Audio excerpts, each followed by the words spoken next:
جب امیر علیہ سنت بات کرتے ہیں نا تو وہ یہ کہتے ہیں ان لوگوں کا احسان ہے، خاندان کا احسان ہے، فیملی کا احسان ہے، ماں کا احسان ہے. اور جنازے پہ بھی جو امیر علیہ سنت نے باتیں کی تھی مجھے یاد ہے، ہم سب شریک تھے. اللہ غریق رحمت فرمائے مرحومہ امی جان حاجی عبدالحبیب کی. تو امیر علیہ سنت نے ان کے احسانات اور یہ بھی گنوائے تھے، خوب دعائیں دی تھیں.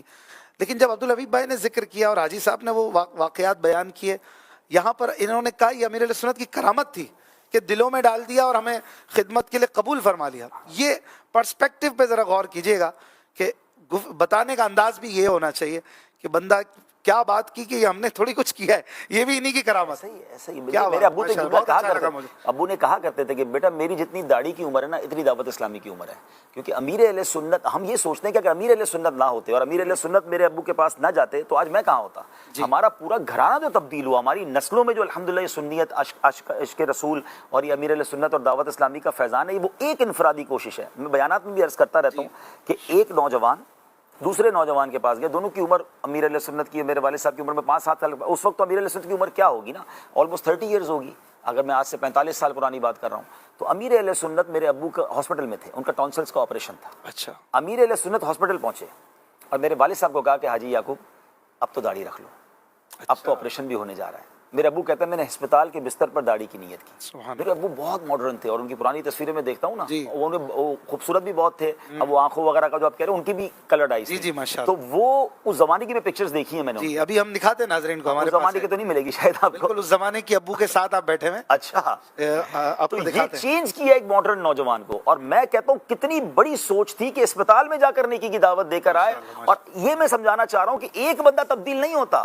آپ جب بھی کسی کو تبدیل کرتے ہیں اس کی نسلیں تبدیل ہوتی ہیں. اور ہمیں نہیں پتا ہوتا کہ اس کی نسل میں کون عالم بنے گا، کون مفتی بنے گا، کوئی دین کا بہت بڑا مبلغ بن جائے گا. تو یہ تمام مبلغین کے لیے درس ہے کہ ہمیں ہر موقع پر نیکی کی دعوت دینی چاہیے، اچھے انداز سے دین کا کام کرتے رہیں. یہ ہمارے لیے بہت بڑا صدقہ جاریہ بن سکتا ہے. سبحان اللہ. دکھائیے گا وہ تصویر ماڈرن، جب آپ نے کیا کیا ڈھونڈ لیا. بہت پرانی تصویر ہے یہ غالباً. اور حاجی صاحب بھی ہیں اور والد صاحب بھی بیٹھے ہوئے ہیں ماشاءاللہ. اللہ تعالیٰ نے آپ کو نوازا. کبھی غربت بھی دیکھی؟ میں نے تو نہیں دیکھی الحمدللہ. الحمدللہ میں نے نہیں دیکھی. بس یہ اللہ کا ہی احسان ہے اور اللہ پاک زوال نعمت سے بچائے. لیکن یہ کہ اگر غربت نہیں دیکھی تو غریبوں کا احساس زیادہ ہونا چاہیے کہ اللہ نے ہمیں نہیں دکھائی. جو بیچاروں کی زندگی اس میں گزر رہی ہے، اللہ ان کے خدمت گاروں میں ہمیں شامل کر لے. آپ نے بچپن سے کاروباری لائف میں والد صاحب کو دیکھا تھا؟ بالکل ایسا ہی ہے. میں نے ابھی ابو کا آپ خود بھی اسٹیٹس دیکھ رہے ہیں. میں نے کہا نا 1981 میں ہمارے پاس ایک گاڑی جس پہ ڈرائیور کے ساتھ تو میں اسکول جاتا تھا، اور امیر علیہ سنت کو ایک گاڑی اور ڈرائیور ابو نے الگ دیا تھا جس کا وہ تذکرہ کئی بار کر چکے ہیں. تو نارملی میں نے کئی کاروباری لوگوں سے پوچھا ہے کہ 1980-81 میں آپ کی کیا پوزیشن تھی. تو الحمدللہ اس زمانے اتنے نہیں ہوتے تھے لوگ نا. بعد میں بہت بعد میں گاڑی ہمارے پورے محلے میں گاڑی بہت کم تھی. اچھا موبائل فون جب بالکل نیا آیا تو ہم نے ابو نے فوراً دلا دیا. تو وہ پرابلم نہیں تھی. لیکن مجھے جو اللہ کا احسان نہ، پیسہ ہونا کوئی کمال نہیں ہے، تو اللہ کی عطا ہے. بالکل ماحول مل گیا نا. میں یہ سوچتا ہوں کہ ایک ایسا نوجوان جس کے پاس پیسے کی فراوانی ہو اور اتنی آزادی ہو اور اس کے پاس دینی ماحول نہ ہو تو پھر بگڑنے میں کوئی کمی نہیں رہتی ہے. اللہ نے یہ بچا لیا اور اللہ ہماری نسلوں کو بھی بچائے رکھے. آمین. آپ بھی خود کاروبار فرماتے ہیں یا آپ دعوت اسلامی سے پیسے لیتے ہیں؟ نہیں، کیوں لیں گے؟ دعوت اسلامی کے صدقے اتنا کچھ اللہ نے دے دیا ہے. امیر علیہ سنت کی دعائیں ہیں.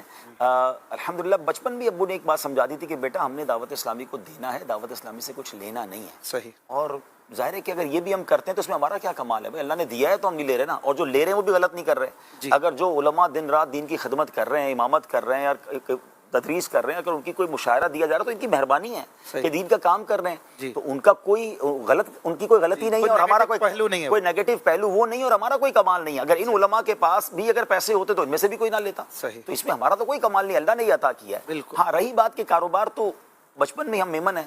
14-15 مجھے یاد ہے کہ میٹرک کا امتحان میں دینے گیا تھا تو اسی دن بھی آفس میں بھی آتا تھا امتحان دیکھ کے. اس زمانے سے ہی کاروبار پہ ابو نے بٹھا دیا تھا کیونکہ بڑا بیٹا تھا. تو کافی عرصے تک کاروبار کو لیڈ کیا. پھر اس کے بعد ایک وقت آیا کہ ذمہ داریاں اتنی بڑھ گئیں تو میرا بھائی بھی بڑا ہو گیا.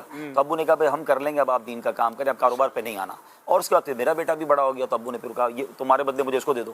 تو پھر اس کو بھی ابو نے ٹرین کر دیا. تو الحمدللہ کاروبار فیملی کا چل رہا ہے. سفر کا شوق کب سے پڑا؟ دنیا بھر میں آپ گھومتے ہیں، کتنے ممالک کا سفر کر چکے ہیں؟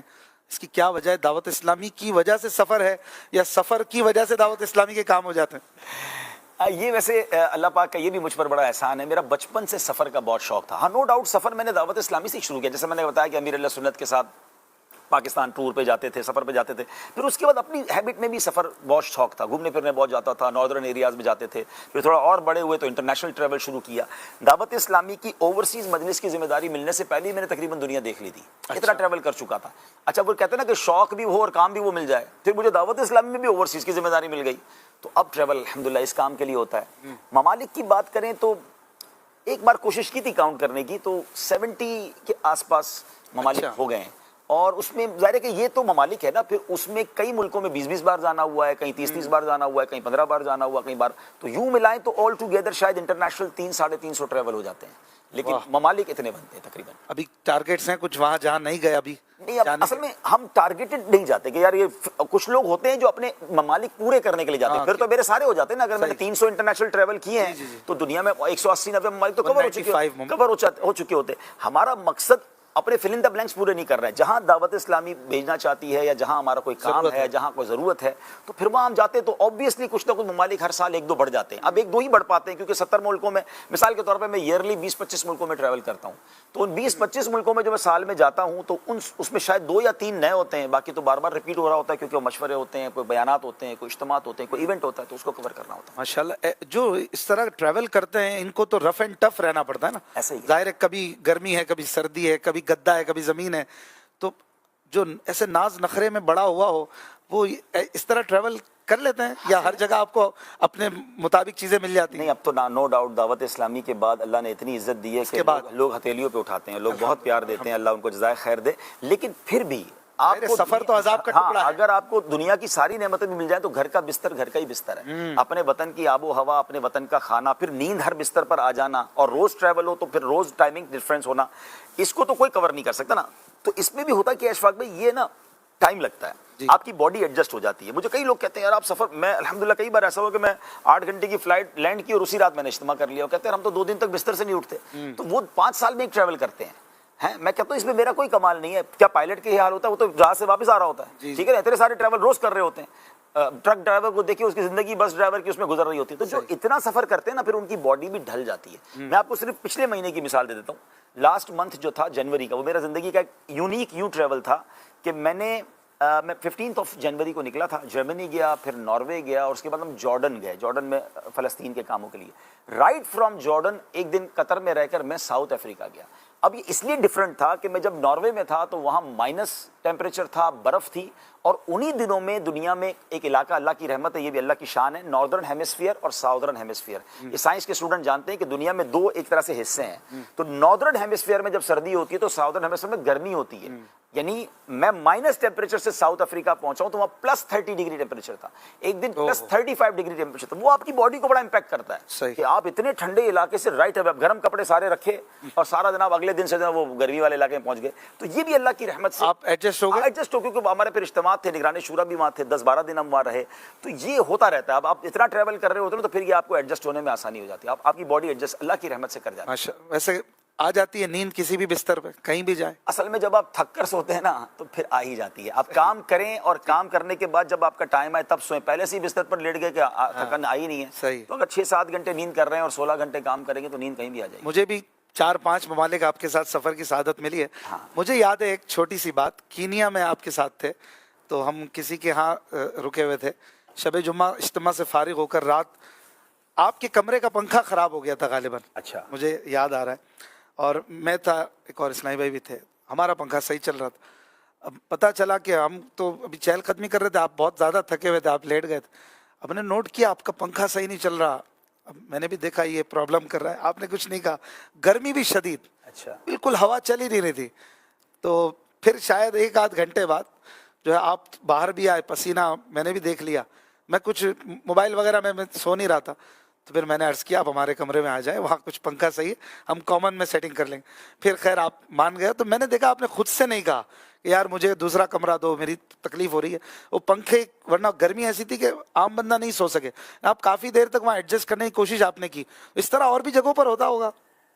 دیکھیے بات تو وہی ہے نا, آپ ٹریول کریں گے تو ہر چیز آپ کے مطلب کی تو نہیں ملے گی, تو بس شکوہ شکایت نہیں کرتے, اس کا فائدہ نہیں ہے, اس کا فائدہ نہیں. دیکھیں نا سفر میں تو یہ سب چیزیں ہوتی رہیں گی, کہیں بستر ملے گا, کہیں کھانا آپ کی پسند کا نہیں ملے گا, کوئی ایسا ہمراہی مل جائے گا. ابھی نگران شورا نے پچھلے دنوں بڑا پیارا جملہ کہا کہ میں ایک بار سفر میں تھا تو مجھے ایک ایسا بندہ ملا حرمین کے سفر میں کہ میں سمجھ گیا کہ میرا امتحان شروع ہو گیا ہے, یہ میرے لیے امتحان کے لیے آیا ہے. اتنی تکلیف تھی اس بندے سے, لیکن میں نے فوراً ایڈجسٹ کر لیا کہ اب یہ بھیجا ہی لگتا ہے میرے ٹیسٹ کے لیے.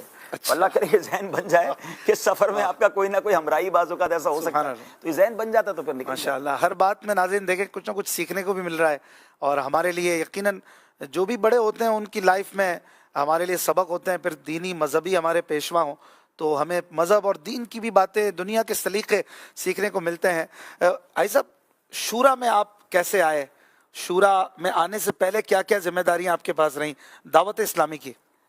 دیکھیں میری جو دعوت اسلامی کی یوں سمجھے کہ تنظیمی کاموں کی شروعات تو یوں ہوئی کہ میں زیری ذمہ دار ایک مسجد کا رہا, درس دیتا تھا وہاں پر. مسجد مدینہ بالغان ہم کرتے تھے کلفٹن کے ایریا میں. پھر اس کے بعد PNT کالونی قریبی ایریا تھا. پھر اس کے بعد الحمدللہ ہمارے گھر کے قریبی ایک مسجد بن گئی جو آج ماشاءاللہ بڑی عالیشان مسجد, جامع مسجد فیضان جیلان. تو وہاں سے پھر ماشاءاللہ نگران شورا نے پک کیا اور انہوں نے مجھے مجلس بیرون ملک کا ایک رکن بنایا. میں رکن تھا اس زمانے میں. پھر اس کے بعد ایک وقت آیا تو جامعۃ المدینہ پاکستان کی مجھے ذمہ داری ملی. رکن شورا جو ہے وہ دعوت اسلامی کے, میں آپ کو عجیب بات بتاؤں ناظرین, کہ کسی کے ہاتھ میں نہیں ہوتا کہ وہ نامینیشن پیپر دے, ریکویسٹ دے کہ مجھے رکن شورا بننا ہے. اچھا. رکن شورا کو رکن شورا بننے سے 1 منٹ پہلے بھی نہیں پتا ہوتا کہ میں رکن شورا بننا ہوں. اچھا. اراکین شورا کا کوئی مشورہ ہوتا ہے اور وہ کسی کی کارکردگی دیکھ کر آپس میں مشورہ کرتے ہیں کہ کیا اس کو رکن شورا لینا ہے, اور پھر پوری شورا اس پر ووٹ دیتی ہے اور پھر جا کے یہ ڈیسائیڈ ہوتا ہے. اچھا. تو میں اتفاق ہے میں مدینہ پاک میں تھا اور شورا کا یہاں پر مشورہ تھا. تو میں جب سو کر اٹھا مدینہ پاک میں تو میرے موبائل پر پتہ نہیں کتنے سارے میسج, کہاں سے میسج, مبارک ہو. تو میں نے کس چیز کی مبارکباد دے رہے ہیں؟ تو کہا آپ رکن شورا بن گئے. تو میں نے کہا کوئی ٹی وی پہ اعلان کر دیا, اخبار میں آ گیا, کس نے کیا؟ بولے نہیں وہ مشورے میں فیصلہ ہوا ہے. بہرحال پھر میں نے رابطہ کیا تو پتہ چلا کہ ہاں یہاں مرکزی مجلس شورا کے مشورے میں. تو وہ میرا خیال ہے 2009 یا 2010 کی غالباً بات ہے جب یہ رکن شورا مجھے بنایا گیا تھا. ماشاء اللہ. رکن شورا بننے کے بعد اور اس کے آگے آپ نے دعوت اسلامی کی کئی شعبہ جات میں کام کیا. آپ کو سب سے زیادہ کس شعبے سے اٹیچمنٹ محسوس ہوتی ہے؟ اب تو FGRF سے ہوتی ہے. جب سے FGRF آیا, کیونکہ اس میں بڑا دعائیں ملتی ہیں اور جو لوگوں کی کیفیت ہے اور جو حالات ہیں, اور ماشاءاللہ میں نے دیکھا عوام کا بھی رجوع بہت زبردست ہے. FGRF کا کام کرنا ہے بڑا آسان. آپ کو دین کے لیے, بدقسمتی میں اس میں کہوں گا کہ دین کے لیے, مدارس کے لیے, طلباء اور علماء کے لیے اگر آپ ڈونیشن لیتے ہیں تو اتنا آسانی سے نہیں ملتا. تو یہ بھی تو دین کے سپاہی ہیں اور ان کی خدمت بھی بڑی بات ہے.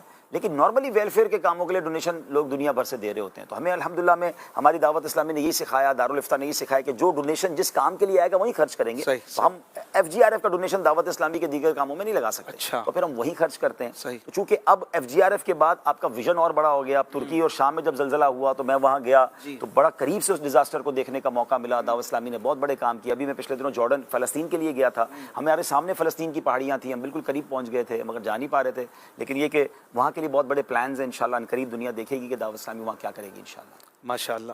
آپ نے درس نظامی بھی کیا ہے ماشاءاللہ. اتنی بڑی دعوت اسلامی کی ذمہ داری کے ساتھ آپ نے درس نظامی شورا میں آنے کے بعد کیا, پہلے کیا؟ کس ایج میں آپ فارغ التحصیل ہوئے, فاضل ہوئے؟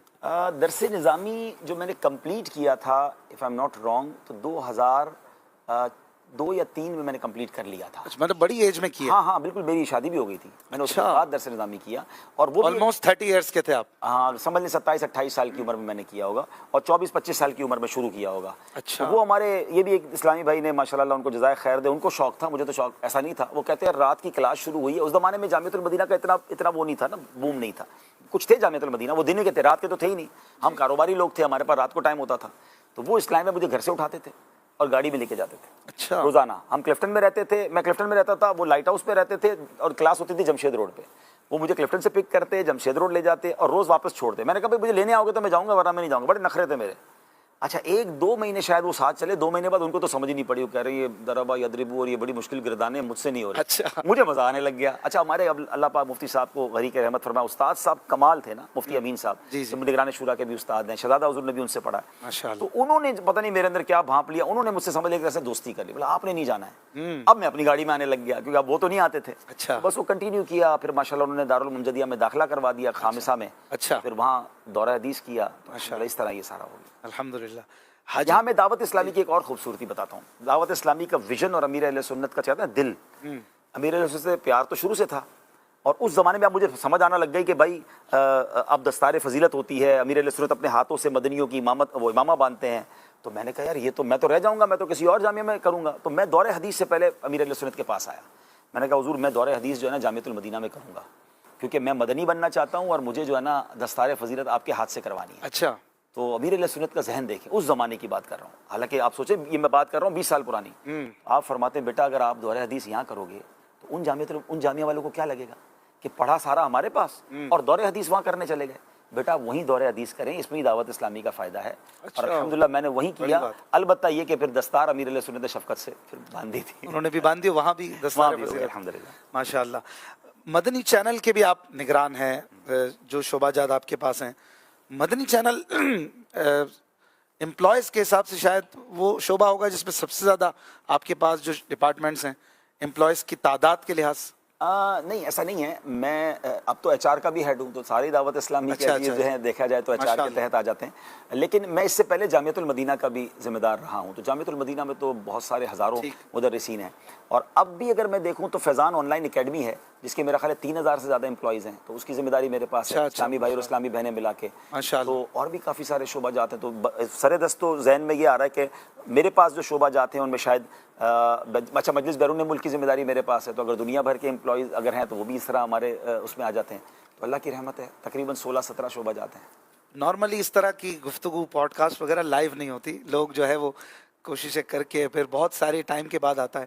یہ لائیو ہو رہا ہے, کالز بھی کافی ہیں اور میسیجز, اور آپ نے سوالات بھی مجھے پہلے نہیں بتائے تھے. سوالات تو ہمارا کوئی ڈسکشن ایک دو چیزوں کے علاوہ ہوا ہی نہیں ہے, اور آج انشاءاللہ ہم ٹائم دیں گے آئی صاحب کے ساتھ. کچھ آپ رہیے, سحری بھی کرتے رہیے, ایک دو کالز لے لیتے ہیں. چلیں.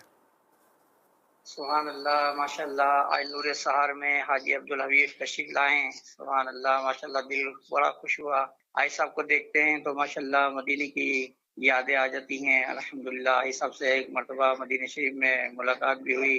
آئی صاحب یہ آپ سے عرض کرنی تھی کہ ماشاء اللہ آپ نے پہلا حج کس سن میں کیا, اور آپ ماشاء اللہ کتنے بھائی ہیں, اور جو اور آپ کے بھائی ہیں وہ بھی مدنی ماحول میں ہیں. ہمارے لیے خاص طور پر دعاؤں کی درخواست ہے. دعائے مدینہ, دعائے مغفرت سب گھر والوں کے لیے بالخصوص حاضر مدینہ کی دعاؤں کی درخواست ہے.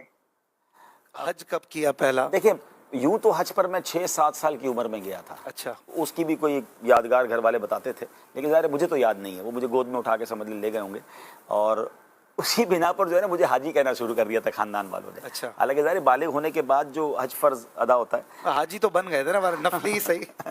اب بس وہ نام پڑ گیا اس زمانے میں. اسکول میں بھی اسی وجہ سے پھر میرے ڈاکیومنٹس میں حاجی لکھا جانے لگا. لیکن جو ہے وہ جو ہوش و حواس میں یا بلوغت کے بعد جو میں نے حج کیا, جو مجھے یاد پڑتا ہے 1994 میں حج کیا تھا, جو وہ پہلا حج تھا میرا, اور جو الحمدللہ فرض حج ہم نے ادا کیا. اور دوسرا سوال, ہم 2 بھائی ہیں, اور وہ جو ابو کے ساتھ ویل چیئر پر ساتھ تھے وہی میرے دوسرے بھائی ہیں. اس طرح تو ماحول میں نہیں ہے. آپ دعا کریں کہ وہ بھی دعوت اسلامی کے دینی ماحول میں اور اچھے انداز سے آ جائے. البتہ میری بڑی مدد کی انہوں نے. دعوت اسلامی کے بہت سارے کاموں میں میرے یوں مددگار بنے کہ کاروبار وہ سنبھالتے رہے, اور مجھے کہتے تھے, میرے بھائی کا ایک جملہ مجھے بڑا پسند ہے کہ میں جس زمانے میں بالکل مجھے انہوں نے کہا نا کہ اب آپ کاروبار نہ کریں, آپ دعوت اسلامی کو دیکھیں, تو میں کبھی کبھی 1-2 دن مسلسل آفس چلا جاتا تھا. تو کہتے بھائی جان خیریت تو ہے, یہ واپس کیوں آ رہے ہو ادھر, آپ جاؤ نا بھائی دعوت اسلامی کا کام کرو, ہمیں نا ادھر. تو وہ جو سپورٹ تھا. اچھا پھر مزے کی بات یہ کہ جو میں کہا کرتا ہوں لوگوں کو کہ میرے والد صاحب نے ایک اور سسٹم یہ بنایا تھا کہ جب مجھے انہوں نے دعوت اسلامی کی طرف بھیجا نا, تو یہ نہیں تھا کہ بھائی اب مولوی بنے گا تو اس کو تھوڑے سے پیسے دے دیں گے. انہوں نے مجھے کمپنی کا پارٹنر رکھا. جو میرا بھائی کام کرتا تھا یا اب بھی وہ کرتا ہے, یا والد, وہ جو ان کو حصہ ملتا تھا وہ مجھے پورا حصہ ملتا تھا, بلکہ اس کے علاوہ مجھے ایکسٹرا ملتا تھا. وہ ایکسٹرا کیا ملتا تھا کہ وہ کہتے تھے آپ دنیا میں جو ٹریول کریں گے نا, وہ بھی اپنی جیب سے نہیں دیں گے, کمپنی سے لیں گے. آپ دعوت اسلامی سے ایئر ٹریول کے پیسے بھی نہیں لیتے؟ نہیں الحمدللہ بالکل نہیں لیتے. ماشاءاللہ. آپ کے جو بھائی ہیں وہ بھی جو آپ نے فرمایا اپنی جگہ پر, لیکن پکے عاشق رسول, اور ماشاءاللہ پکے سنی, دعوت اسلامی کے لیے تن من دھن کو سامنے رکھنے والے اور پیش کرنے والے, نو ڈاؤٹ. ماشاءاللہ کرونا کا جو ٹائم تھا حاجی صاحب, ایک طرف فلاحی کام, دوسری طرف مدنی چینل کے ویورز کو پکڑ کے رکھنا, اور یہ دونوں کام آپ کے پاس تھے شورا کی طرف سے, تو وہ ٹائم یاد آتا ہے آج؟ وہ بڑا یادگار وقت تھا, اللہ آپ کو جزائے خیر دے, اس میں آپ بھی ہمارے ساتھ تھے. اور یہ امیر علیہ سنت کا ہی فیضان تھا کہ وہ, اچھا مجھے یاد ہے نگران شورا کی کال آئی اور آپ نے کہا کہ یار پروگرام کرنا ہے. میں نے کہا پروگرام کیسے کریں گے, ہم سب گھر پہ ہیں. بولے گھروں سے کرتے ہیں. یاد ہے اسٹارٹ تو آپ شاید سب سے پہلے اسٹوڈیو آئے تھے اور ہم سب گھروں پہ تھے. ہمیں بھی یہاں کہا تھا یار روم لے کے رہے, ہاں کیا واپس نہیں جا, کیونکہ کبھی پولیس روک لیتی تھی, کبھی ایسا حال تھا کہ جانے آنے نہیں دیتے تھے, روک کے پوچھتے تھے کہاں جا رہے ہیں. تو وہ بڑا زبردست ٹائم تھا. اور میں خیال 6-7 مہینے ہم نے کتنا کیا, ہم نے تقریباً 6-7 مہینے مسلسل. اللہ اکبر. ناظرین میرا خیال ہے شاید یہ مدنی چینل کا واحد پروگرام ہوگا جو کنٹینیو اتنی ایپیسوڈ, اس کو دیکھیے گا یوٹیوب, اس کا نام ہی دلوں کی راحت تھا. اور اس نے واقعی جوڑ کے رکھا. امیر اہل سنت تھے, نگران شورا تھے, ہمارے اشفاق بھائی تھے, مجھے بھی اس خدمت کی سعادت ملی. تو بڑا مزہ, ہماری تو روز ملاقات ہوتی تھی. ہم تو یہ سوچتے تھے کہ گھر بیٹھے امیر اہل سنت سے باتیں ہو رہی ہیں, وہ بھی لائیو پہ ہوتے تھے, ہم بھی لائیو ہوتے تھے, اور بہت دنیا بھر کی کالیں آتی تھیں. اور الحمدللہ اس کے بعد پھر ویلفیئر کے کام شروع ہو گئے. FGRF بنی وہیں سے نا, یہ FGRF کا سٹارٹ تھا, فیضان گلوبل ریلیف فاؤنڈیشن. اچھا وہ نام بھی اس وقت نہیں تھا, اس وقت تو بس یہ کام کرنا ہے. کام کرتے کرتے سمجھ پڑی کہ یار کیوں نہ کوئی اس کا شعبہ ہی بنا دیا جائے. کیونکہ اتنی زبردست پذیرائی ملی اور اتنا زبردست سپورٹ ملا لوگوں سے, تو پھر تو چل سو چل ماشاءاللہ. اب تو اس وقت سے چل رہی ہے الحمدللہ ماشاءاللہ. اسی مدنی چینل کو کل 17 سال ہونے جا رہے ہیں, تو آپ کے کیا جذبات ہیں؟ ہاں مدنی چینل تو یوں سمجھے کئی کروڑوں دلوں کی دھڑکن ہے. ہمیں بہت کچھ مدنی چینل سے سیکھنے کو ملا, اور دنیا بھر میں جاتے ہیں. آج ہمیں کوئی پہچانتا ہے تو اس کی بہت بڑی وجہ مدنی چینل ہے, اور مدنی چینل کی وجہ سے پہ سوشل میڈیا بنا, تو سوشل میڈیا ہے. اب تو ایسا ذہن بن گیا کہ دنیا کے کسی بھی ملک میں چلے جائیں, کسی بھی پاکستان کے ڈپارٹمنٹ میں چلے جائیں, کوئی نہ کوئی جاننے والا مل ہی جاتا ہے, اور اللہ کی رحمت سے کام چل رہا ہوتا ہے. تو الحمدللہ. کل میں ڈیفینس میں تھا, کراچی کا بڑا پوش ایریا ہے جو پورے ڈیفینس کے نگران ہے نا. کل انہوں نے بتایا کہہ رہے میں نے مدنی چینل دیکھ کے داڑھی رکھی تھی, اور اس کے بعد آج وہ ڈیفینس کے نگران ہیں. نہیں ایسی تو کتنی داستانیں ہیں, بلکہ چلے میں لگے تو کہہ دیتا ہوں کل بھی ہم پروگرام کریں گے. مدنی چینل کی وجہ سے جو کچھ آپ نے سیکھا یا آپ کی فیملی کی لائف میں امپیکٹ آیا, آپ ہمارے نمبرز پر واٹس ایپ کریں, انشاءاللہ ہم آپ کی کالز مدنی مذاکرے میں بھی چلائیں گے اور اپنے پروگرام میں بھی چلائیں گے. کل ایک خصوصی ٹرانسمیشن ہوگی, اس میں نگران شورا مولانا عمران اتاری صاحب بھی ہوں گے, اور آپ کی کالز, آپ کی باتیں ہم نے زیادہ سننی ہے, تو آپ ضرور ہمیں بتائیے اپنے بہاریں بھی, اور اس سے بھی یہ نیت رکھیں کہ دوسروں کو مدنی چینل کے آپ قریب کریں. ایسا نگران شورا کی بات ہوئی, حاجی عمران اتاری صاحب, شورا بننے سے پہلے سے آپ کی دوستی ہے سنا ہے؟ جی نگران شورا ہمارے اچھے دوستوں میں سے تھے. ہم ساتھ یوں سمجھے کہ کرکٹ بھی ہم نے کھیلا ہے. اچھا. ہاں, اور ہم آپس میں دوست ہیں نا, کیونکہ حاج صاحب یوں سمجھے کہ ماحول میں اس طرح بعد میں آئے نا. میں تو بچپن سے یوں ماحول میں تھا, لیکن ماشاءاللہ آتے ہی وہ تو پھر اللہ نے ان کو مقام دے دیا. لیکن جب ہم نگران شورا کراچی کے نگران بنے تھے, ابھی نگران شورا نہیں بنے تھے, اور اس طرح تنظیمی کاموں میں ایکٹیو ہوئے تھے نا, تو ہم اس وقت ایکٹیو نہیں ہوئے تھے. ہم اسلامی بھائی بھی تھے, اور ساتھ کھانا پینا, کھیل کود, کرکٹ شرکٹ سب ساتھ چلتے تھے. ایسی ذمہ داری نہیں تھی. تو ہم دوست مل کر ایک بات کرتے تھے کہ یار لوگ پوچھتے ہیں امیر علیہ سنت کی کرامت کیا ہے, یہ حاجی عمران ہی امیر علیہ سنت کی کرامت ہے, کیونکہ جو وہ تھے ہمیں پتہ ہے. اچھا. ہاں وہ کیا تھے وہ بھی ہمیں پتہ ہے, اور یہ کیا بن گئے. یعنی امیر علیہ سنت نے جو تبدیل کیا ہے نا ان کو, اور پھر جو آج ماشاءاللہ وہ لاکھوں کو بدل رہے ہیں, اور ان کی گفتگو, سمجھداری, جو ان کے ڈیسیشنز ہیں, ہم حیران ہوتے ہیں کہ یار یہ وہی حاجی عمران ہے. لیکن واقعی کمال ہے امیر علیہ سنت کا. اور پھر ان کو جو بدلنے میں بڑا کردار ہے نا, میں نے تو ان کو سٹارٹ سے دیکھا ہے نا, یعنی ان کی پوری جرنی الحمدللہ ہماری نگاہوں کے سامنے. اچھا یہ بھی مزے کی بات بتاؤں, حاجی عمران جو تھے جس مجلس میں تھے, میرے ابو اس مجلس کے رکن تھے. یہ مجلس رابطہ کے نگران بنے تھے, تو ابو مجلس رابطہ کے رکن تھے, تو ابو زیادہ باتیں بتاتے تھے ان کی, اور یہ ساتھ روزانہ جانا آنا. تو ابو کو بھی شاید اس لیے رکھا تھا کہ گاڑی واڑی تھی, تو یہ سب ہو جاتا تھا. تو بہرحال ان کا بڑا پیار تھا حاجی عمران سے, اور اب بھی ہے ماشاءاللہ. حاجی صاحب بھی ابو کے لیے بہت اچھے الفاظ سے کرتے ہیں. حاجی عمران کے والد صاحب میرے والد کی طرح. لیکن حاجی عمران کا میں نے ایک بات دیکھی کہ وہ میں نے بہت غور سے دیکھا ان کی لائف کو, یعنی پوری جرنی جو نگران شورا کی ہے نا, اس جرنی میں ایک چیز نے ان کو جو بدلا ہے نا, وہ امیر علیہ سنت کی محبت ہے. وہ فرام دا ڈے ون وہ امیر علیہ سنت سے والہان, یعنی ہم سیکھا ہے, یقین کریں میں نے خود سیکھا ہے, اور کروڑوں نے سیکھا ہے. مرشد سے پیار کیسے کرنا ہے, مرشد کی بات فائنل ہے, اور اپنی عقل نہیں چلانی وہاں پر. یعنی میں کئی موقعوں پر, ہم تو اس وقت تو اتنے سمجھدار اب بھی نہیں ہے, لیکن اس وقت تو بالکل بھی نہیں تھے, تو ہم بحث کرتے تھے. تو وہ جس طرح سمجھاتے تھے نا, اچھا دوست تھے تو تھوڑی بحث بھی کرنے کی اجازت مل جاتی تھی, تو وہ پیار سے سمجھاتے تھے کہ نہیں یوں یوں. پھر اس کے بعد ماشاءاللہ جو انہوں نے بیانات کا سیکوینس کیا نا, کہ مرشد کے اوپر جو انہوں نے 26ویں کے جو بیانات, وہ گیم چینجر تھا دعوت اسلامی کا. وہاں سے جو ماشاءاللہ جو امیر علیہ سنت سے محبت اور والہانہ اور عاشقان رسول میں پیدا ہوا, اور یہ تنظیم کی اساس ہے. اور آج ماشاءاللہ امیر علیہ سنت کو اللہ نے وہ مقام دیا کہ آپ کی زبان سے لفظ ادا ہوتے ہیں اور پوری دنیا عمل کرنے لگ جاتی ہے. ماشاءاللہ ماشاءاللہ. حاجی صاحب یہ سوال کیا جاتا ہے خاص طور پر, جیسے کہ آپ ایک بڑی منصب پر ہیں, یا آپ لوگ اتنا چندہ کیوں مانگتے ہیں, اتنا زیادہ چندہ پھر لوگوں کو لگا دیا آپ نے. تو ویسے پاکستان میں بھکاری بہت زیادہ ہے, دنیا بھر سے ہمیں بیکلیش آ رہا ہے, اور آپ نے بھی یوں کہتے ہیں کہ بھائی بھکاری بنا دیا ہے, تو کیا ایسا ہی ہے واقعی؟ دیکھیں دعوت اسلامی میں کتنے لوگ چندہ کرتے ہیں، اگر آپ غور کریں دعوت اسلامی تو ملینز لوگوں کی تحریک ہے، الحمدللہ. اور دعوت اسلامی کے اگر 40,000 امپلائیز ہیں تو سارے چندہ نہیں کرتے. اگر یہ بار بار کہتے ہیں نا کہ جو باہر ڈبے لگے ہوئے ہیں یا باکسز لگے ہوئے ہیں، تو چونکہ میں اچار کا نگران ہوں، میرا خیال ہے پورے پاکستان کے تمام اس مجلس کے اراکین 2,000 کے قریب ہوں گے جو کام کر رہے ہیں. صحیح. اب 2,000 افراد 25 کروڑ کے ملک میں 2,000 افراد ہیں جن کا کام باکس جا کے کھولنا ہے. باکس لگائیں گے تو کھولنے والا بھی تو کوئی چاہیے نا. اچھا اگر اس کو پازیٹیولی لیں تو وہ 2,000 لوگ کون ہیں؟ وہ بھی غریب لوگ ہیں، ان کو جاب مل گئی ہے، ان کو جاب مل گئی، وہ جاب کر رہے ہیں. اب دعوت ان کو ٹارگٹ ہوتا ہے باکس نہیں بھرے گا تو آپ کو سیلری نہیں ملے گی. ان کا باکس بھرنے سے کوئی تعلق نہیں، ان کو باکس کھولنے سے تعلق ہے. وہ پر باکس جتنا کھولے 10 روپے نکلے یا 1000، ہاں ان کا اتنا ہی، لاکھ روپے میں زیادہ نہیں ملے گا، کم پہ کم نہیں ملے گا. ان کی ٹائمنگز ہے، کچھ لوگ ٹائم کے اجیر ہیں، کچھ لوگ کام کے اجیر ہیں. ٹھیک ہے نا. اب دعوت اسلامی کی اگر 40,000 امپلائیز ہیں، اس میں سے 2,000 لوگ وہ ہیں جن کا یہ کام ہے، تو باقی 38,000 تو دین کی خدمت کر رہے ہیں نا. میجورٹی تو اس کی کیلکولیشن تو کریں، آؤٹ آف 40,000 2,000 بنتے کتنے ہیں؟ 5%. دعوت اسلامی کے 5% امپلائی کا کام چندے کے یہ باکسز وغیرہ لگانا ہے. باقی امپلائیز تو کوئی امام ہے، کوئی مؤذن ہے، کوئی مدرس ہے، کوئی مبلغ ہے، دین کے کام کر رہے ہیں. اب 2,000 افراد اگر پوری دعوت اسلامی کے لیے کام کر رہے ہیں تو یہ تو نارمل سی بات ہے. جس تنظیم میں لاکھوں والنٹیئرز ہوں، آپ والنٹیئرلی کام کرتے ہیں، میں الحمدللہ کرتا ہوں، ایسے لاکھوں ہیں. یہ تو کوئی ایسی بات نہ ہوئی. اب دیکھیں بات یہ کہ چندہ کیوں کرتے ہیں، دس از گڈ کوسچن. جی دیکھیے چندہ کیوں ہوتا ہے کہ دعوت اسلامی کے پہلے کاموں کو سمجھیے. دعوت اسلامی کے اس وقت جو میں سمجھتا ہوں آن پیپر جو ہمیں ہر مہینے خرچہ کرنا ہے اور پھر اس کے بعد سال کا خرچہ کرنا ہے، وہ تقریباً 25-30 ارب روپے بن جاتا ہے. اور اس کے بعد کچھ خرچہ ہوا جو آن پیپر نہیں ہے. وہ اس لیے نہیں ہے کہ جو علاقوں میں مسجدیں بن رہی ہیں، آپ کے علاقے میں جو بھی مسجد بنتی ہے 15-20 کروڑ سے کم کی بنتی ہے، جس علاقے میں آپ امامت کر رہے ہیں 22 کروڑ کی جگہ، ابھی آپ نے 22 کروڑ کی جگہ لی. تو یہ پیسے اگر آپ کیلکولیٹ کریں تو دعوت اسلامی شاید سال کے 60-70 ارب روپے خرچ کرتی ہے. 60-70 ارب روپے، اور یہ پاکستان، دنیا کے ملاؤں تو شاید یہ 70-80-100 ارب بن جائیں گے. پوری دنیا میں مراکز بن رہے ہیں، مبلغین کام کر رہے ہیں. 100 ارب روپے جو تنظیم سال کے خرچ کر رہی ہے تو وہ جمع کر رہی ہے، تو کر رہی ہے نا. ٹھیک ہے. لیکن اب آپ 100 ارب جمع کریں گے تو نظر آئے گا نا کہ آپ چندہ بھی کر رہے ہیں، اعلان بھی کر رہے ہیں، اور لوگ آپ کو دے رہے ہیں. آپ کو خرچہ بھی نظر آنا چاہیے کہ وہ خرچ ہو رہا ہے. اور رہی بات، ہم اتنا نیک ٹو نیک چلتے ہیں، یہ لائیو کرنے والی بات نہیں ہے، ورنہ کل کی رپورٹ ہے، کیونکہ میں اچار کا نگران ہوں، آپ کو بتا رہا ہوں کہ لوگ سمجھتے ہیں کہ بہت پیسہ ہمارے پاس آتا ہے. میں کل کی رپورٹ دے رہا ہوں کہ کل 8 تاریخ تھی، آج شاید انگلش 9 تاریخ تھی. 8 تاریخ تک ہمارے پاکستان کے 2 شہروں، نام لوں تو مزہ نہیں آئے گا لیکن چلو لے لیتا ہوں، ناراض نہیں ہونا شہر والوں، فیصل آباد میں اور حیدرآباد میں ہمارے کچھ امپلائیز کو سیلری نہیں ملی تھی. رمضان کا مہینہ ہے اور ڈونیشن کا دن ہے، اور ہم نے اس کو پھر ارینج کیا، اور میرا خیال ہے اب کل منڈے ہے تو کل انشاءاللہ امید ہے کہ ہم اس کی سیلری ارینج کریں گے. یعنی دعوت اسلام، اچھا بڑا آسان ہے، اگر پیسے ہوتے تو یہ دیر نہیں کی ہوتا نا، فوراً دے دیا، مجبوراً ہوا. اچھا کیوں ہوا؟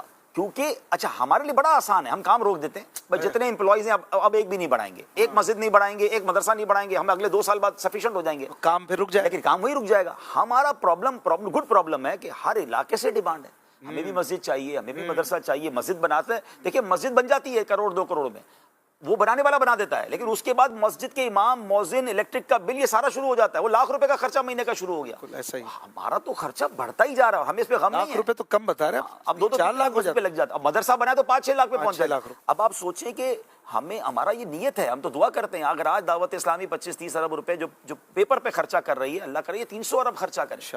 ہم نے کام تھوڑی روکنا ہے، اللہ پاک مددگار بھیجے گا. یہاں تک بھی تو اللہ نے پہنچایا نا، آگے بھی رب نے پہنچانا ہے. تو یہ دیکھیں کلیش جو ہوتا ہے نا اشفاق بھائی، یہ آپ ہمیشہ یاد رکھیں، باقی ناظرین بھی سن لیں.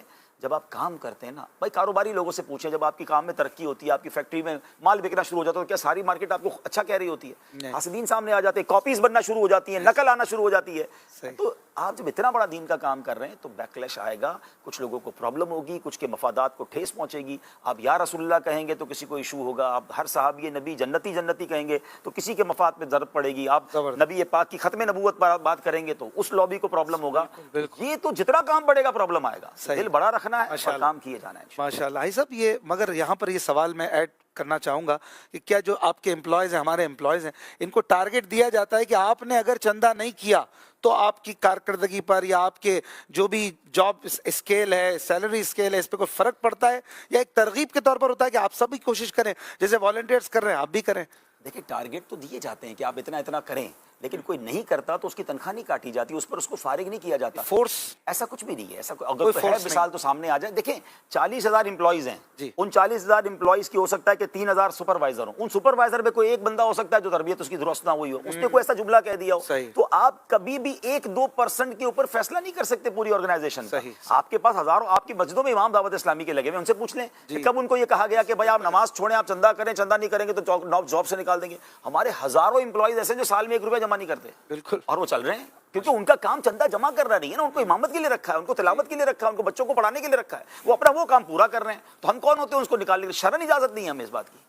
ماشاءاللہ بڑی اچھی وضاحت ہو گیا. یہ سب آپ کے دنیا بھر میں فینز ہیں اور آپ کو ہر طرح سے بہت الگ الگ انداز سے چاہتے ہیں. ابھی بھی میں دیکھ رہا تھا فیس بک پر, میں نے تھوڑی دیر کے لیے کھولا آپ کی گفتگو کے دوران, کیا سوال آ رہے ہیں. تو کوئی پوچھ رہا ہے آپ کا پسندیدہ رنگ کیا ہے, کوئی کہہ رہا ہے کھانے میں کیا پسند ہے, 70 میں سے کون سا ملک سب سے زیادہ اچھا لگا.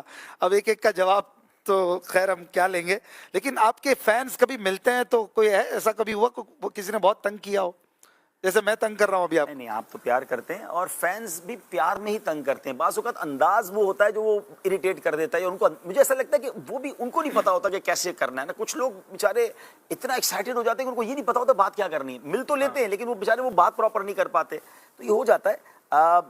چلیں باقی سوالوں کا جواب تو رہنے دیں, لیکن سب پوری دنیا گھومنے کے بعد بھی یہی سمجھ آتا ہے کہ سفر مدینے دا ہر وار بڑا سوہا. مدینے کی کیا بات ہے, پوری دنیا دیکھی مگر مکہ مدینہ جیسا دنیا میں کوئی نہیں ہے, اور واقعی بار بار جانے کو جی چاہتا ہے. 1000 بار جا چکی ہوں پھر بھی جانے کو جی چاہتا ہے. اللہ آپ کو اور مجھے بار بار. مدینہ شریف کی اپنی بات ہے, اس کے علاوہ اگر کوئی ایک ملک کا آپشن آپ کو دیا جائے پاکستان اور مدینہ کے علاوہ, تو جو کیا آپ کو بہت؟ مجھے ترکی بڑا پسند ہے, اور اس کی بھی وجہ ہے کیونکہ ایک تو وہاں کھانے حلال ملتے ہیں, آپ کے لیے آسان ہے. دوسرا یہ کہ وہ مزارات بڑے کمال کے ہیں, موسم اس کا بہت اچھا ہے, صفائی ستھرائی ہے.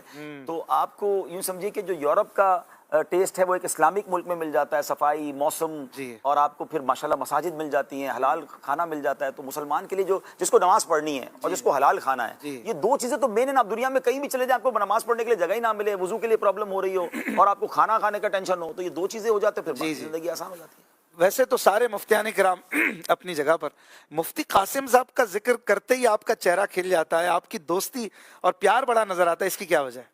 مفتی صاحب سے الحمدللہ یوں قرب ہوا کہ ہماری دوستی مکہ مدینے میں ہوئی نا. ہمارا پہلا حج جنوری, ہم دونوں, مفتی صاحب کا شاید وہ پہلا حج تھا اور ہم حج پہ ساتھ تھے. اور مفتی صاحب بڑے کمال کے آدمی ہیں, میں آپ کو بتاؤں, وہ سپر, وہ کیا کہتے ہیں, یعنی آپ جب ان کے ساتھ ٹریول کرتے ہیں نا تو وہ پھر اپنا آپ کے اپنے حوالے کر دیتے ہیں. اچھا, انہوں نے مجھے جس طرح ٹریٹ کیا نا اس حج میں, وہ میرے لیے بڑا یونیک تھا. میں اتنا بڑا ذمہ دار بھی نہیں تھا, مگر ان کو شاید کسی نے بتا دیا کہ انہوں نے کئی سارے حج کیے ہوئے. تو وہ جو بھی ان سے کوئی پوچھتا نا, شرعی مسائل کی بات نہیں کر رہا کہ اب کب جانا ہے, تجرباتی مسائل, وہ کہ عبدالحبیب بھائی سے پوچھے. تو مجھے لگا کہ یار اتنے بڑے مفتی صاحب, پھر ہمارا کھانا پینا اٹھنا بیٹھنا, 25-30 دن ساتھ رہے. تو اس کے بعد پھر اپنے ٹریول بھی بہت کیے. مفتی صاحب کے ساتھ میرے کئی ٹریول ہوئے انٹرنیشنل, یورپ کے ٹریول لور ہیں. ہاں, مفتی صاحب بھی بہت ٹریول, اب تو بہت زیادہ کرنے لگے ہیں ماشاءاللہ. اب اکیلے کرتے ہیں, شکوہ ہے ان سے, نہیں لے جاتے مجھے, لیکن یہ کہ ٹریول ماشاءاللہ بہت کرنے لگے, اور اللہ ان کو جزائے خیر دے.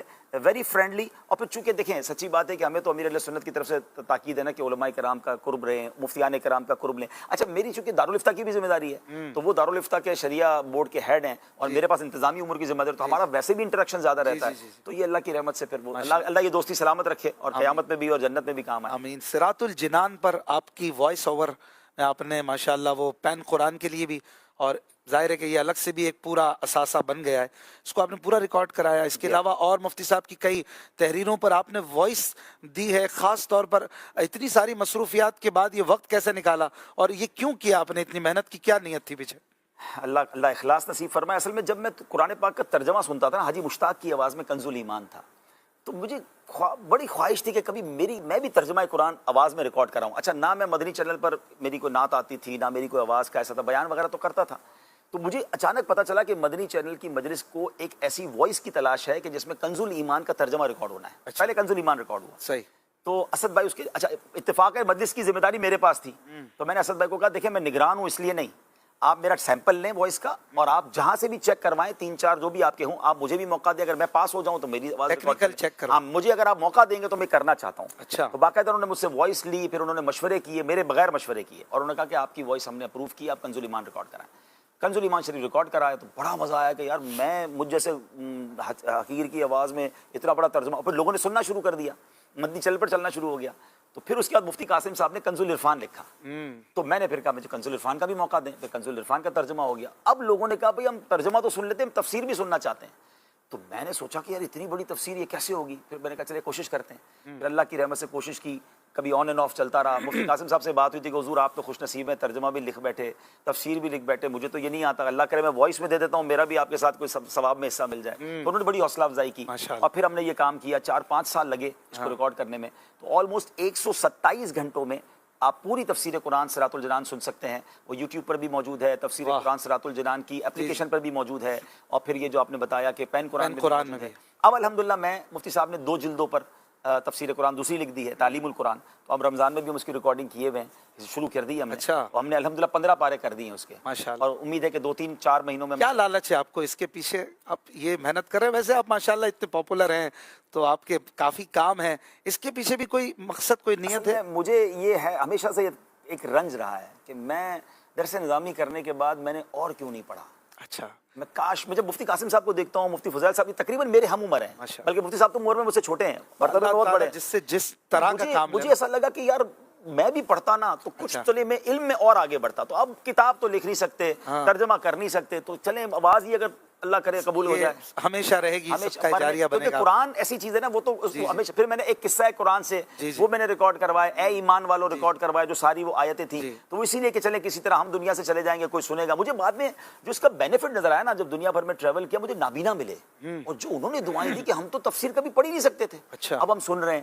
کئی وہ لوگ ہیں جن کو اردو پڑھنا نہیں آتی، کئی ممالک کے وہ لوگ ہیں جو اردو سمجھ سکتے ہیں، پڑھ نہیں سکتے، تو ان کو بڑا فائدہ ہونے لگ گیا۔ تو الحمدللہ اس کی بنا پر اب بڑی خوشی ہونے لگی کہ لوگ سن رہے ہیں، اللہ کرے میرے لیے صدقہ جاریہ بن جائے۔ ایسا کنز العرفان کی بات ہوئی، میں ایک سوال کروں گا۔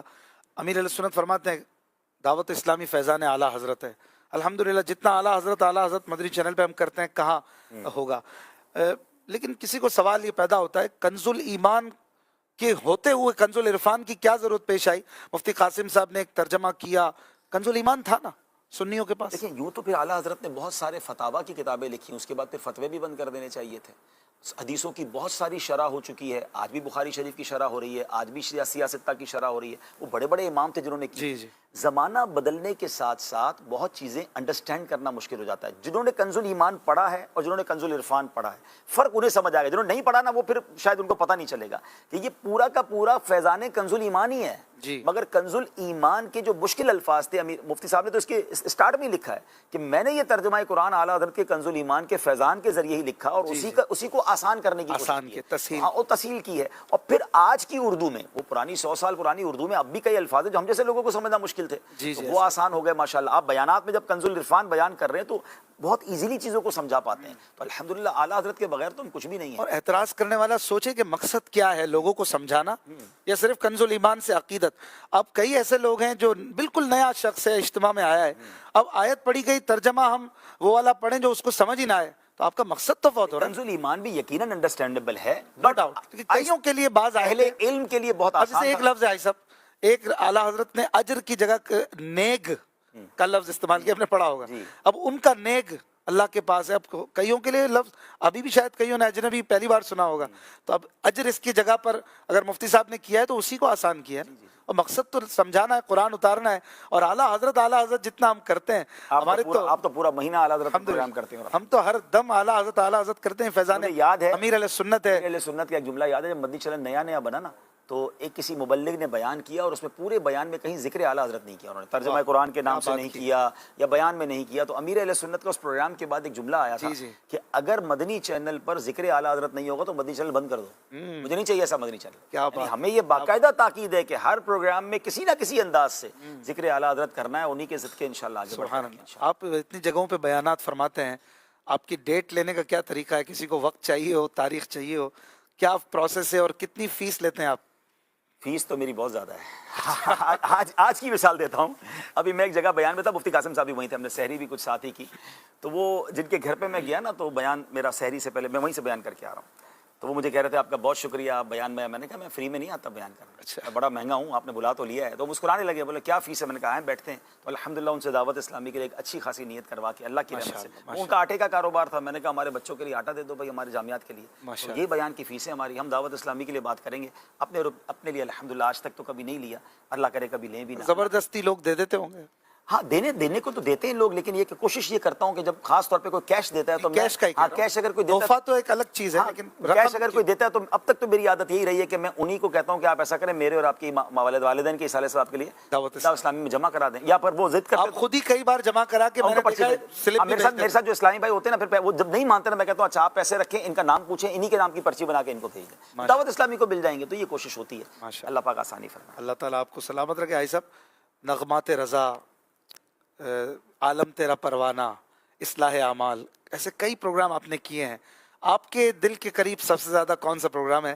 میں شاید آپ جس کا نام لیں میں نے اس کا نام نہیں لیا ہے، نہیں میں جو لوگوں کے لیے بھی بڑا پسندیدہ اور سال کا ایک بڑا ہی مایا ناز پروگرام ہے؟ نو ڈاؤٹ نغمات رضا تو میری زندگی کا یادگار پروگرام ہے، اور مجھے اس لیے یاد ہے میں شاید دوبارہ کروں گا اس کو۔ اچھا، ہاں میری بالکل دوبارہ نہیں نئے ہے کیمروں کے ہاں، اور کیونکہ وہ ہم نے ماشاءاللہ ہمارا گیٹ اپ بھی، کیونکہ نغمات رضا میں ایسا کئی بار ہوا اشفاق بھائی کہ ایک تو پروگرام کے دوران ہمارے اسٹوڈیو میں سسکیوں کی آوازیں ہوتی تھی، اور کئی بار ایسا ہوا کہ پروگرام ختم ہو گیا، اچھا، کیمرے بند کیے اور وہیں دوبارہ نعت خوانی شروع ہو گئی، کیونکہ وہ کلام میں اتنا مزہ آ رہا تھا، ہم نے کہا اور دوبارہ پڑھتے ہیں، اور ہم کھڑے نہیں ہوتے تھے پروگرام کر کے، وہ بڑے دل سے ہوا پروگرام، وہ اتنا مزہ آیا، اعلیٰ حضرت تو کمال کرتے ہیں نا، وہی والی بات ہے اعلیٰ حضرت کی آپ بات کر رہے تھے، ہم نے وہ نیت ہی یہ تھی میری، اچھا میری نیت یہ بھی تھی کہ جیسے میں نے قرآن پاک کا ترجمہ وغیرہ ریکارڈ کیا، میں نے کہا اعلیٰ حضرت کی شاعری تو صبح قیامت تک رہے گی، تو میں کچھ اعلیٰ حضرت کی شاعری میں اپنا حصہ ملا دوں، اللہ کرے کہ ان کا نام چلتا رہے گا تو ہمیں بھی ان کا فیضان مل جائے گا، تو میری وہاں یہ بھی نیت تھی کہ آنے والی نسلوں کے لیے اردو سمجھنا بڑا مشکل ہو جائے گا، تو ہم کچھ ایسی شرح کر دیں کہ بعد میں لوگ اس کو پراپر طریقے سے سن سکیں۔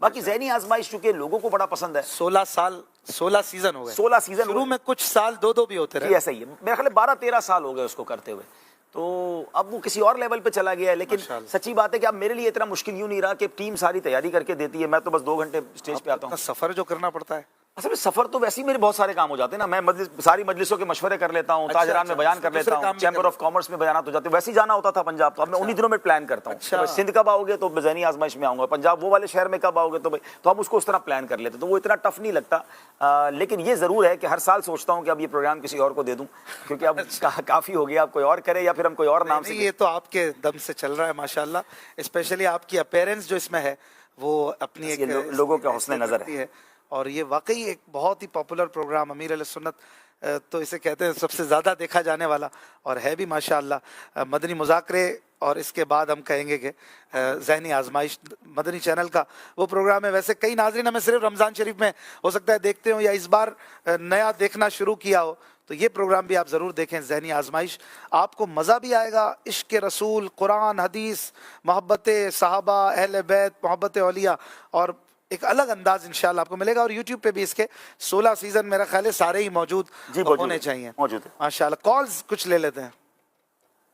میں محمد اعظم نسیم اتاری عرض کر رہا ہوں جی، جوہر ٹاؤن لاہور سے۔ عبدالحبیب بھائی کو آج ماشاءاللہ اشفاق بھائی کے ساتھ 1 to 1 ٹاک میں خوش آمدید کہتے ہیں، بڑی ہی پیاری باتیں ہو رہی ہیں اور مدینہ شریف کی باتیں ہو رہی ہیں۔ ابھی عبدالحبیب بھائی کے والد محترم اور والدہ محترمہ اللہ تعالیٰ ان کی دونوں کی کامل مغفرت فرمائے، ان کا ذکر خیر ہو رہا تھا، تو میں نے کہا میں بھی ان کی ایک بات بتاؤں۔ میری ملاقات ہوئی تھی حاجی عبدالحبیب صاحب کے والد محترم مدینہ شریف میں، اور میرے ساتھ میرا ایک بیٹا تھا ڈسیبل، تو حاجی صاحب سے جب میری ملاقات ہوئی تو وہ بچہ ویل چیئر پہ تھا، اپنی کام میں تھا، یعنی تو جب ان کو بتایا کہ یہ ڈسیبل ہے تو حاجی صاحب پھر خود آگے بڑھے اور بڑھ کر اس بچے کو بڑا پیار کیا اور بڑی شفقتیں فرمائی، یعنی اس ڈسیبل بچے کو انہوں نے بہت زیادہ محبتیں اور شفقتیں دی۔ تو حاجی صاحب سے بھی دعا ہے کہ ہمارے لیے خصوصی دعا کیجیے گا، اللہ تعالیٰ مدینہ شریف کی بات اور حاضری نصیب فرمائے۔ بہت شکریہ جی، اللہ اس بچے کو بھی شفا دے، صحت دے، اور آپ کی آنکھوں کا نور بنائے، آمین۔ کال شہری ٹرانسمیشن بہت اچھی ہے اور میں یہ پروگرام دیکھ رہا ہوں۔ عبدالحبیب بھائی آپ سے یہ سوال ہے کہ آپ کے بارے میں پتہ چلا تھا کہ آپ نے درس نظامی کیا ہے، تو آپ نے درس نظامی کہاں سے کیا، اور آپ آگے آپ نے تدریس وغیرہ کا سلسلہ کیا یا نہیں، اور اگر نہیں کیا تو اس کی کیا وجہ تھی؟ میرا خیال اس کا جواب ہو گیا ہے، دارالعلوم امجدیہ سے میں نے درس نظامی کیا، اور تدریس کا اس وقت ذہنی نہیں تھا، اس وقت کاروباری لوگ تھے، ہم نے تو درس نظامی کر لیا، اور پھر اس کے بعد دعوت اسلامی کی ذمہ داریاں ملتی چلی گئیں تو پھر اس طرف آ گئے، تو وہ موقع ملا نہیں۔